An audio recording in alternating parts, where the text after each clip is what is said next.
Dhamtari deluxe TV ने ठाना है शहर की हकीकत से जनता को रूबरू कराना है। धमतरी को स्वच्छ रखते हुए सुंदर बनाने की नागरिक धर्म की जिम्मेदारी रहेगी हमारी सार्थक मुहिम। पारदर्शीपूर्ण, जनहितकारी, भ्रष्टाचार से मुक्त प्रशासनिक व्यवस्था जनमानस को उपलब्ध कराने अपनी भागीदारी सुनिश्चित कराने धमतरी डीलक्स टीवी समाचार रहेगा सदैव प्रतिबद्ध।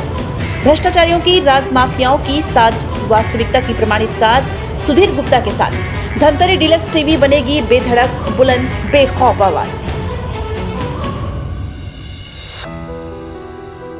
खेतों में आग लगने व लगाने का मामला अक्सर सामने आता रहता है और ये तब और बढ़ जाती है जब गर्मी के दिन शुरू होता है। खेत खलिहान में किसान धान की फसल कटने के बाद बचे हुए हिस्से को पराली कहते हैं। पहले किसान अपने फसल खुद काटते थे तो फसल का थोड़ा बहुत हिस्सा खेतों में रहता था जिसे जलाने की जरूरत नहीं होती थी, लेकिन पिछले कुछ सालों से धान की फसल की पेडी क्रॉप कटाई मशीनों से की जाती है। यह मशीन फसल का सिर्फ ऊपरी हिस्सा काटती है, बाकी का हिस्सा जमीन में ही रह जाता है, जो काफी ज्यादा बचता है। किसानों के पास दूसरी फसल की बुआई करने के लिए कम समय रहता है।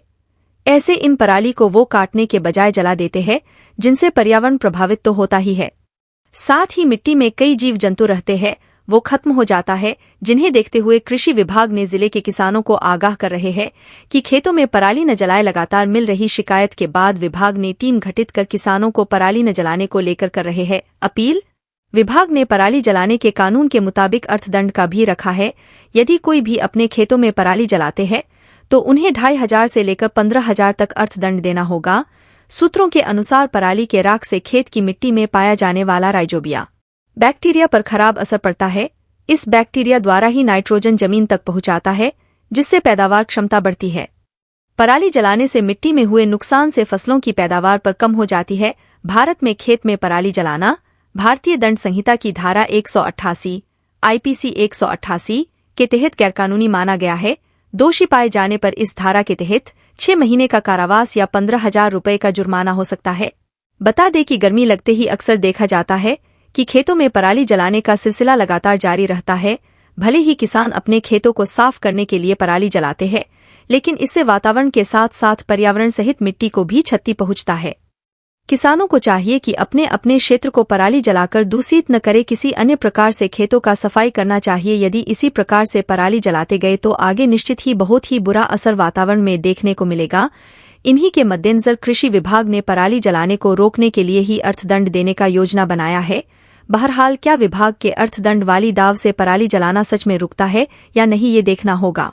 अभी कुछ जगहों पे खेतों में आग लगाने की शिकायत प्राप्त हुई है। इसके लिए राजस्व विभाग और कृषि विभाग की संयुक्त रूप से टीम गठित की गई है और इसके लिए प्रचार प्रसार के लिए विभिन्न समाचार पत्रों और इलेक्ट्रॉनिक मीडिया के माध्यम से भी किसान भाइयों को अवेयर किया जा रहा है कि इस प्रकार का जो आग लगाते हैं उससे पर्यावरण भी प्रदूषित होता है और जो मिट्टी में सूक्ष्म जीव रहते हैं वो भी नष्ट होते हैं। तो इसको जो है सड़ा करके बल्कि खाद के रूप में यूज़ कर सकते हैं और इसमें अर्थदंड का भी प्रावधान है। इसमें 2 एकड़ तक 2,500, 2 एकड़ से 5,000, 2 एकड़ से 5 एकड़ तक में 5,000 और 5 एकड़ से अधिक की भूमि पर 15,000 तक का अर्थदंड का भी प्रावधान है। तो मैं किसान भाइयों सबसे पहले ये आग्रह करूंगा कि पराली जो है खेत में न जलाएं, इसका डिकम्पोजर वगैरह का उपयोग करके इसको खाद के रूप में तब्दील करके उपयोग करें, अन्यथा उनको अर्थदंड का भी सामना करना पड़ सकता है। रोजाना धमतरी जिले की छोटी बड़ी खबरें पाने के लिए धमतरी डीलक्स टीवी समाचार के साथ जुड़े रहें। हर खबर पहले पाने के लिए हमारे YouTube channel Dhamtari deluxe TV को सब्सक्राइब कर बेल आइकॉन जरूर दबाएं। इसके साथ ही साथ हम आपको रोजाना धमतरी जिले की छोटी बड़ी खबरों से आपको रूबरू कराते रहेंगे।